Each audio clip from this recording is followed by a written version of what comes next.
Thank God there was no nudity in the first few films. Celebrities spend so much time in front of their camera, so they should be pretty good at it, right?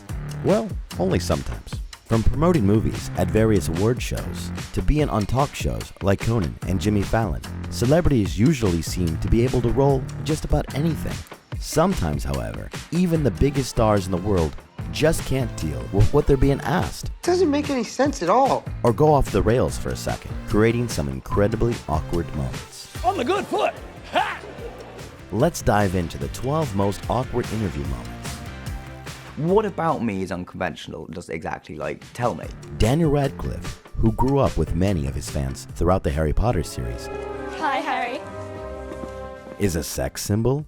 At least according to this interviewer. While Radcliffe was on tour promoting his 2013 film Horns, Radcliffe took some offense to the words unconventional male lead and sex symbol, which for some of your fans is kind of weird because we've seen you grown up on screen. And Radcliffe wasted no time reminding her that men had no problem quickly sexualizing Emma Watson, his Harry Potter co-star. You shouldn't have lost all that weight, man. There's nothing funny about a physically fit man. I know, it's lame, right? Yeah. Everybody loves being called a fat guy, right? What? No, nobody likes rude, inconsiderate questions like, Are you still considered the fat guy? maybe it was an attempt to save face, or maybe the interviewer just had no ability to read the room, but he quickly doubles and then triples down. Are you the fat guy in Hollywood still? Or does everybody look at you and they're like, oh wow, this is great, now you're healthy? This is where everyone watching the interview quickly and loudly groans with vicarious embarrassment. He'll roast the reporter to get the last laugh, not so much as giving the question a second thought, and ask, Do you have any other questions that are smart? Cillian Murphy and Emily Blunt co-starred in A Quiet Place 2. I can't help you. please. And you would think that they would have gotten to know each other quite well over the course of making the movie. Not quite well enough, apparently. Murphy read off the names of a few of Blunt's characters she played in her hit movies. Emily... Charlton from The Devil Wears Prada, you haven't seen that. That led to Blunt grilling him, Have you seen any of my films? with Cillian admitting the list was not long. Come on, Cillian, put a little effort in. There's nothing like randomly asking celebrities about their sexuality. They love it. Not.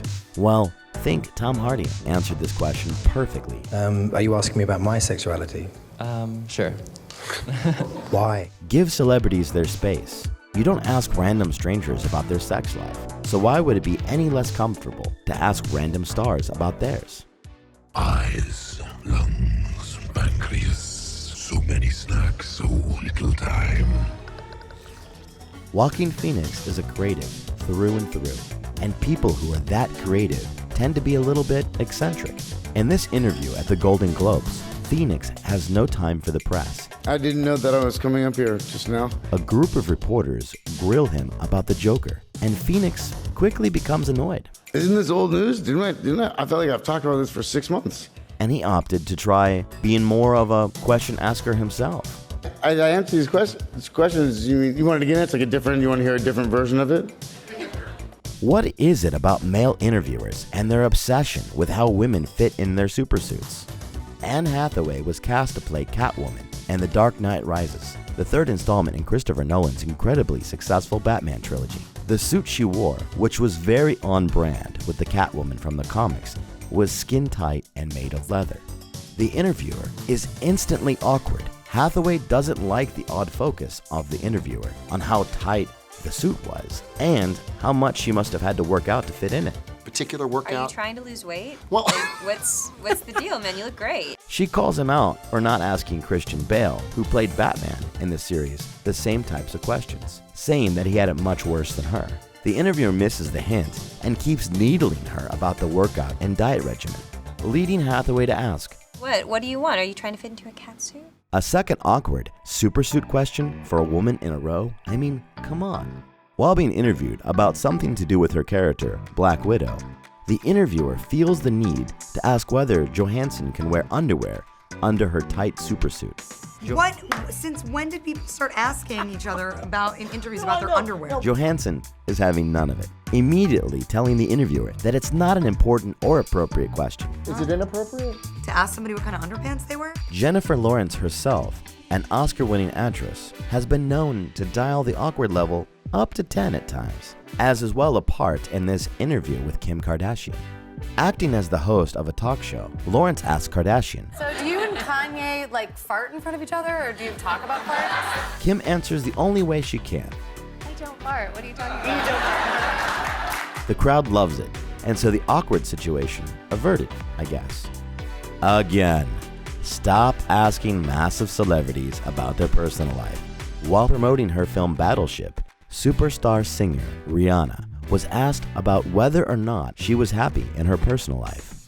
While she was nice enough to give a simple yes to that, the reporter dove deeper, asking if Ashton Kutcher would visit Rihanna on set. Wow, how disappointing was that question? Making it even more awkward? I'm happy and I'm single, if that's what you were really asking.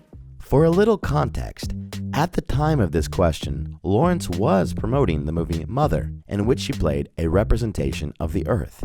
It was an artistic piece that was basically an analogy about how humans have treated the Earth less than ideal in the last few hundred years. She tries to talk about how scary climate change is. Feel Mother Nature's rage, wrath. But the reporter seems less keen on the idea. Sometimes you just can't fix stupid, J-Lo. Sometimes it's not the interviewer or the interviewee that makes the conversation awkward, but something completely out of either their control. That's the case in this conversation between Eva Longoria and David Letterman. But, Perhaps revealing a little more than she would have hoped. The consummate professional, Letterman, plays it off with a joke. we're going to lose our liquor license, I know it. Give us a bit to decode Jim Carrey in this interview. I wanted to find the most meaningless thing that I could come to and join. A celebration of icons. He says as much to the interviewer. I don't believe in icons. Cue interviewer awkwardness levels are rising at an alarming rate. She tries to save face for Carrey, but he's having none of it. I don't believe that you exist, but there is a wonderful fragrance in the air. He then rambles on a bit more about random things before the interview cuts. On the good foot! Ha! It's impossible to say whether or not Carrey was on something in this interview, or just being his usual hilarious, eccentric self. Whatever the case, it turned the awkwardness scale up to 11. What is happening? Even the best of the best have their bad days, and these interviews showed that celebrities are humans just like us. Which interview do you think was the most awkward? Let us know in the comments below. Also, don't forget to hit the like and subscribe buttons to stay up to date on all of our new videos.